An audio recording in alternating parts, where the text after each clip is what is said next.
श्री राम।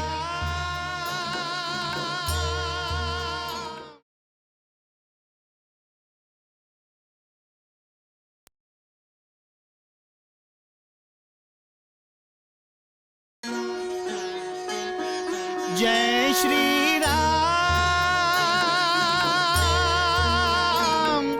जय जय श्री राम।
श्री राम जय राम जय जय राम, श्री राम जय राम जय जय राम, श्री राम जय राम जय जय राम।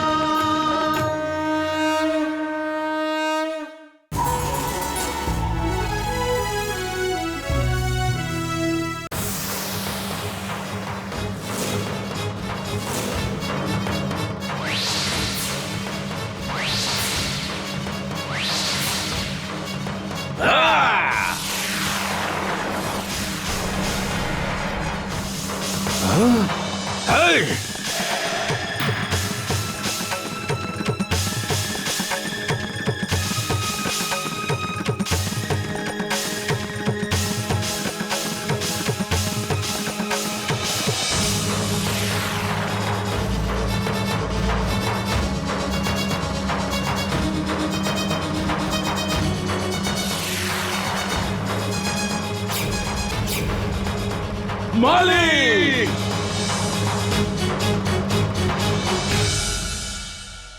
বিষ্ণুর ভয়ে আমাদের লঙ্কা ত্যাগ করতে হয়েছিল। যখন আমরা লঙ্কা ত্যাগ করলাম আমার খুব কষ্ট হয়েছিল।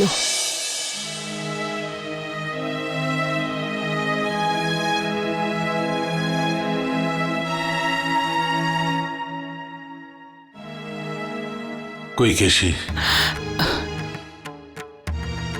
না পিতা, আমি কোথাও যাব না। আমি লঙ্কাকে ছেড়ে কোথাও যাব না। দেখো পুত্রী, তুমি যদি না যাও তোমাকে নিজের প্রাণ ত্যাগ করতে হবে। কেন পিতা? আমার রক্ষার জন্য আপনি আছেন। কাকা মাল্যবান আছেন, যিনি মহাবলশালী আর সামর্থ্যশালীও। না পুত্রী, না।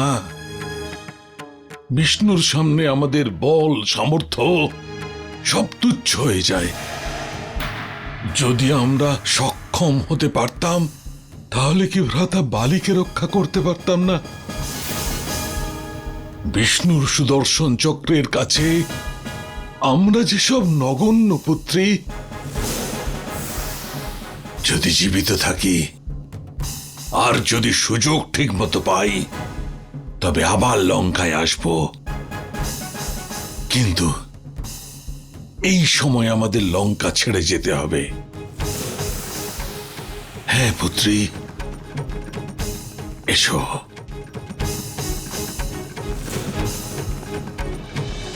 আমাদের লঙ্কা ত্যাগ করতে হয়েছিল বটে, কিন্তু আমি লঙ্কাকে ভুলতে পারিনি।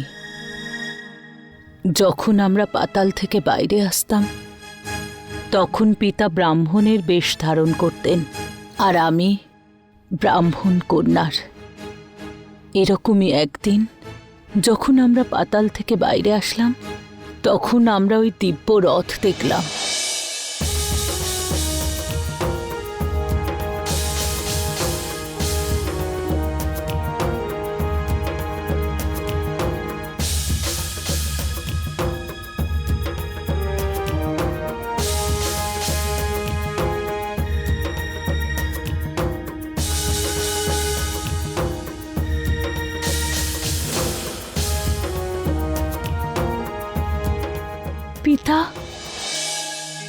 কে ইনি? খুবই বৈভবশালী, সোনার বিমান, সোনার মুকুট, সোনার অলংকার। হ্যাঁ পুত্রী, ইনি হচ্ছেন দেবতাদের কোষাধ্যক্ষ কুবের।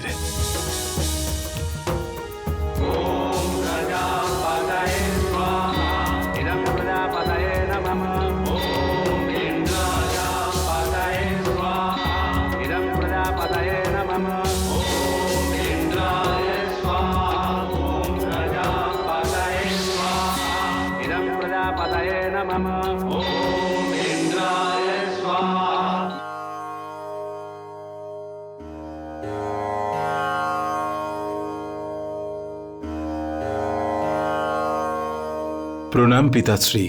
পিতা? হ্যাঁ পুত্রী, ঋষি বিশ্ববা কুবেরের পিতা।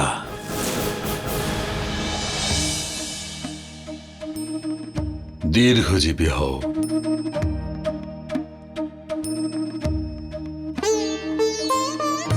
এখন তুমি বড় হয়ে গেছো পুত্র কুবের। পিতাশ্রী, পুত্র যতই বড় হোক না কেন, কিন্তু সে সর্বদাই তার পিতার অপেক্ষা ছোটই থাকে। পিতাশ্রী, আমি আপনার পুত্র আর মহর্ষি পুলস্যের পৌত্র, তাই আমি সকল দেবতাদের কোষাধ্যক্ষ। কেমন তোমার নতুন নিবাসস্থল লঙ্কা? লঙ্কা খুবই সুন্দর পিতাশ্রী, অনেক বড়, খুবই মনোহারী আর স্বর্ণ দ্বারা নির্মিত। এই সৃষ্টিতে লঙ্কার মতো দ্বিতীয় কোনো সুন্দর স্থান আর নেই। আমি জানি পুত্র, সেই জন্যই তো আমি তোমাকে তোমার নিবাসস্থল লঙ্কায় করতে বলেছিলাম। পিতাশ্রী, আমি আপনাকে আমার সঙ্গে লঙ্কায় নিয়ে যেতে এসেছি। কৃপা করে আমার সঙ্গে গিয়ে কিছুদিন ওখানে থেকে আপনি বিশ্রাম করুন। না পুত্র কুবের, লঙ্কা তো তোমার মতো দেবতাদের কোষাধ্যক্ষের জন্য উপযুক্ত। আমার মতো তপস্বীদের জন্য তো এই আশ্রম আছে। ঠিক আছে পিতাশ্রী, আপনার যেরকম ইচ্ছে। প্রণাম।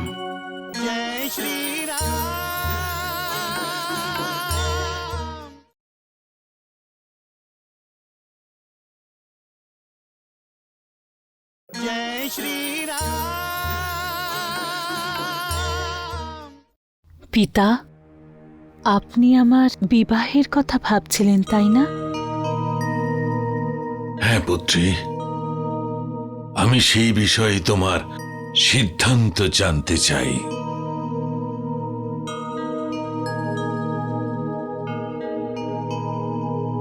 পিতা, আমি বিবাহ করতে রাজি আছি, কিন্তু কিন্তু কি পুত্রী? যদি আমার বিবাহ কুবেরের সাথে হয় তো তবেই আমি বিবাহ করব। কুবের কি বিবাহ? শুধু লঙ্কার মহারানী হবার জন্যে?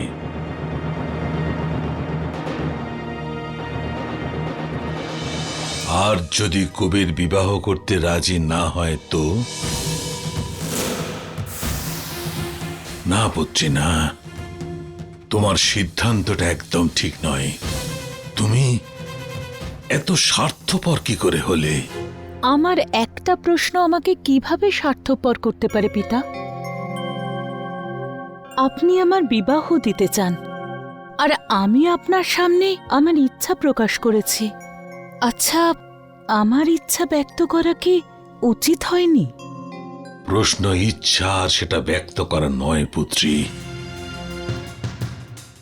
আমাদের সম্মুখে একটাই প্রশ্ন, আমাদের সম্পূর্ণ রাক্ষস জাতির উৎকর্ষ আর তাদের উত্থান। সময়ের সাথে সাথে আমাদের রাক্ষস জাতি পতনের দিকে এগিয়ে চলেছে। আমি তোমার বিবাহে সম্পূর্ণ রাক্ষস জাতির উৎকর্ষ দেখাবো, কিন্তু ওই উৎকর্ষ, ওই উত্থান কুবেরের সঙ্গে বিবাহ হলে সেটা সম্ভব হবে না। সেটা তখনই সম্ভব হবে পুত্রী, যখন তোমার বিবাহ ঋষি বিশ্ববার সঙ্গে হবে। কুবের আজকে যা কিছু হয়েছে, ওর কাছে যা কিছু আছে, তার পেছনে ওর পিতা ঋষি বিশ্ববার পুণ্য প্রতাপ আর তপবল আছে পুত্রী। তাই একবার ভাবো কৈকেশী, বিশ্ববা তপস্বী ব্রাহ্মণ, আর তুমি একজন রাক্ষসী। ওর কাছে জ্ঞান আছে আর তোমার কাছে শক্তি আছে। বিশ্ববার কাছে ওর পুণ্য আছে আর তোমার কাছে রাক্ষসী মায়া আছে। বিশ্ববার কাছে তপবল আছে, তোমার কাছে রাক্ষসী সামর্থ্য আছে কৈকেশী। একটু ভাবো, তোমাদের দুজনের যে সন্তান হবে কেমন অদ্বিতীয় হবে সে। ওর মধ্যে ব্রাহ্মণ আর রাক্ষস দুজনের গুণই সমানভাবে বিদ্যমান হবে। 3 লোকের মধ্যে ওর সমকক্ষ কেউ থাকবে না, এমনকি লঙ্কাতেও নয়।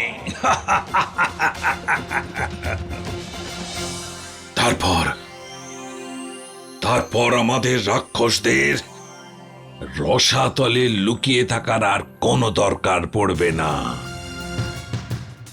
কারণ 3টে লোকেরই সঞ্চালন তোমার পুত্র করবে কৈকেশী। কি ব্যাপার কৈকেশী, তুমি কি চিন্তা শুরু করলে পুত্রী? এটাই যে মহারিষি বিসর্ভ আমাকে বিবাহ করার জন্য রাজি হবেন। এই ব্যাপারে তুমি নিশ্চিন্ত থাকো পুত্রী, এর উপায় আছে আমার কাছে। মহারিষি বিসর্ভর সাথে আমার বিবাহ হলো, কিন্তু আমি যখন ওনার কাছে পুত্রপ্রাপ্তির ইচ্ছা প্রকাশ করলাম তখন উনি বললেন, হে গজগামিনী, তুমি এত ক্রূর সময় পুত্র প্রাপ্তির ইচ্ছা প্রকাশ করলে যে সেই জন্য রূপ আর স্বভাবে ক্রূর রাক্ষস প্রবৃত্তির পুত্র লাভ করবে তুমি। মহর্ষির কথায় ভয় পেয়ে আমি যখন প্রার্থনা করলাম তখন উনি বললেন, হে সুন্দরী, তোমার যে শেষ পুত্র হবে সে পুলস্ত বংশের অনুরূপ আর ধর্মাত্মা হবে। আমি পুত্র লাভ করলাম, কন্যা লাভ করলাম। রাবণ, কুম্ভকর্ণ, শূর্পণখা আর বিভীষণ 4 জনই মহাপরাক্রমী, বিদ্বান, জ্ঞানী আর মহাবলশালীও। কেবল বিভীষণ তার পিতার মতো সাত্ত্বিক আর ধর্মাত্মা। যখন 4 জনেই যুবক হল তখন একদিন কুবের তার পুষ্পক রথে তার পিতার সাথে দেখা করতে এলেন।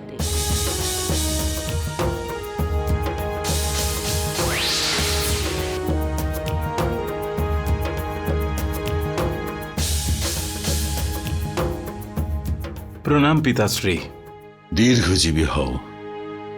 মা, এই দিব্য পুরুষ কে যে পিতার সঙ্গে দেখা করতে এসেছেন? শীঘ্রই জেনে যাবে পুত্র।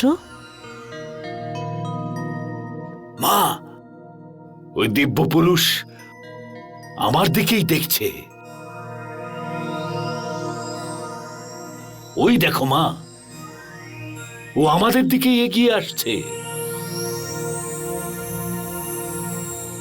প্রণাম মাতাশ্রী। দীর্ঘজীবী হও পুত্র। রাবণ, তোমার জ্যেষ্ঠ ভ্রাতাকে প্রণাম করো। প্রণাম ভ্রাতা। তোমার কল্যাণ হোক রাবণ। মাতাশ্রী, অনুমতি দিন।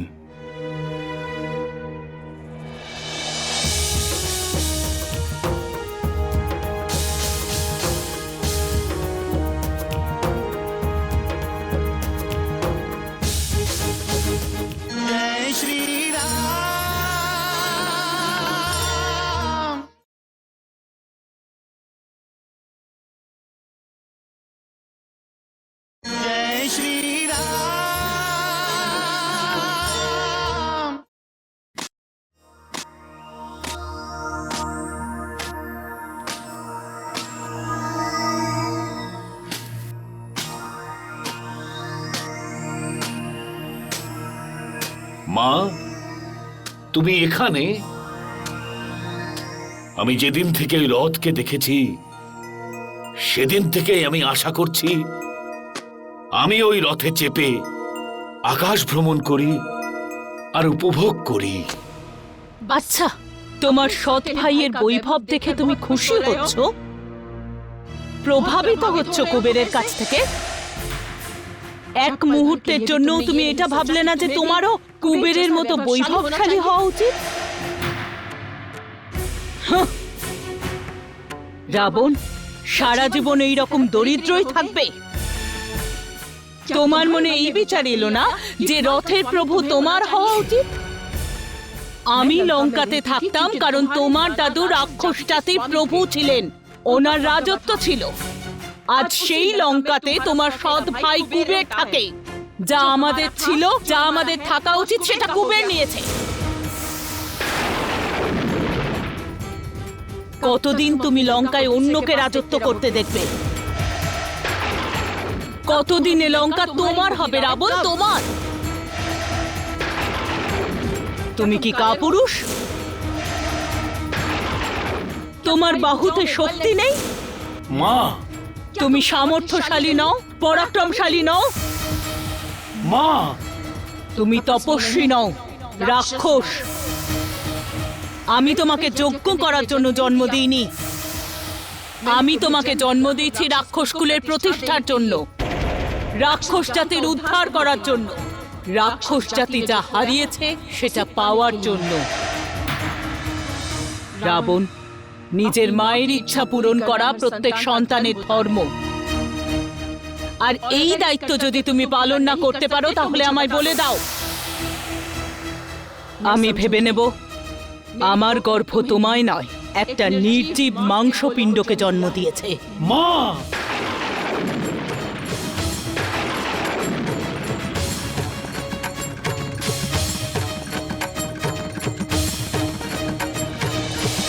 মা, তোমার পায়ের কাছে বসে আজ এই প্রতিজ্ঞা করছি যে আমি আমার কর্তব্য অবশ্যই পালন করব। আমি আমার ধর্ম নিষ্ঠার সঙ্গে পালন করব।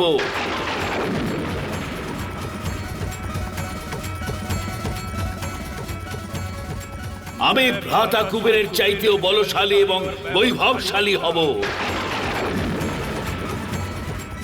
আমি রাক্ষস জাতির গৌরব আর লঙ্কা দুটোকেই প্রাপ্ত করব।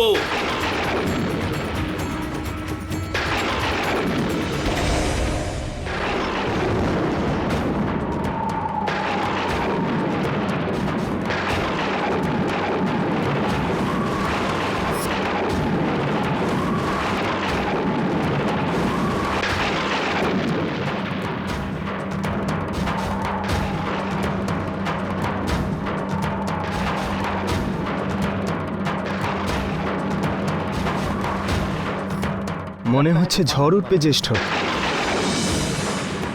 ত্রিজটা, ঝড় উঠেছে। ঝড় তো তখনও এসেছিল লক্ষণ, যখন মাতা কইকেয়ী পিতার কাছে দুটো প্রতিশ্রুতি চেয়ে নিয়েছিলেন। ঝড় তো তখনও এসেছিল লক্ষণ, যখন আমরা সংবাদ পেয়েছিলাম যে আমাদের পিতা আর নেই। আর ঝড় তো তখনও এসেছিল লক্ষণ, যখন স্বর্ণ মৃগের ছলনা জেনেও আমরা কুঠির ছেড়ে গিয়েছিলাম। আর তারপরে আমরা ফিরে এসে দেখি সীতা আর কুঠিরে নেই। পুত্রী সীতা, মনে হচ্ছে ভয়ঙ্কর দুর্যোগ আসতে চলেছে। চলো কোনো সুরক্ষিত স্থানে চলো। না মাতা ত্রিজটা, এখন লঙ্কায় কোনো স্থানে সুরক্ষিত নয়। প্রকৃতি এই দুর্যোগের মাধ্যমে দশাননকে সংকেত পাঠিয়েছেন যে এই দুর্যোগের চেয়েও ভয়ঙ্কর দুর্যোগ লঙ্কায় আসতে চলেছে, যার নাম হলো রঘুনন্দন রাম। সীতার হরণ হয়েছিল, তখন সেটা জেনে আমার হৃদয়ে এমন একটা ঝড় উঠেছিল সেটা শুধু আমিই জানি। এখন তো চারদিকে আমি শুধু ঝড়ই দেখতে পাচ্ছি। আমার জন্য ঝড় সেদিনই শান্ত হবে যেদিন সীতা আমার কাছে থাকবে। লঙ্কা ধ্বংস হয়ে যাবে, দশানন মৃত্যুবরণ করবে। মৃত্যুকে জয় করার তোমার এই মিথ্যে আশা সম্পূর্ণ নিরর্থক রাবণ। এটা রঘুনন্দনের শক্তিশালী বাণী প্রমাণ করবে রাবণ। এই ধ্বনি শুনছেন মাতা ত্রিজটা? এটা দুর্যোগ নয়, এটা লঙ্কার স্ত্রীদের আক্রোশের ধ্বনি, ক্রন্দন। এটা তাদের অশ্রু লঙ্কার সমুদ্রকে উত্তাল করে দিয়েছে। সেই জন্য লঙ্কার সমুদ্র ভয়ঙ্কর রূপ নিয়েছে।